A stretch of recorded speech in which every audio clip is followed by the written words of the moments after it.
Сәлем баршаңызға. Бүгін мен сіздерге однотонный бамбук намазникті обзор жасайтын боламыз. Оған маған Бекөз көмектеседі.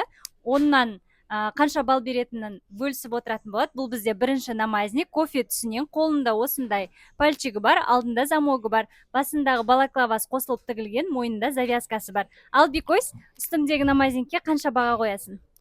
8 баға қоям. 8. Ал келесісін көрсетейін. Бұл менің үстімдегі бордовый түс. Бекөз, қалай жарасып тұр ма? Жарасып тұр. Неше қоясың? 9 балл. 9 балл қояды екен. Келесісін көрейік. Келесі осындай коричневый түсінде. Бекөз, қалай жарасып тұр ма? Қанша қоясың?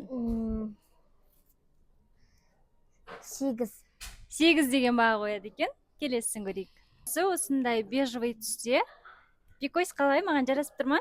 Қанша қоясың? 10 балл. 10? 10 балл дейді, күшті. Рахмет, келесісін көрейік. Келесі бұл бізде темный коричневый түсі. Өзіме өте қатты ұнап тұр. Бекөз, қандай балл қоясың? Тағы да 10 қоям. 10 қоясың ба? Я, өте күшті, әдемі түс екен, маған да өте қатты ұнады. Сіздер Бекөздің маған қойған балына, яғни киімге қойған балына келісесіздер ме? Төменге комментария қалдырып кетіңіздер. Бамбук намазниктің бағасы бізде 8500 теңге.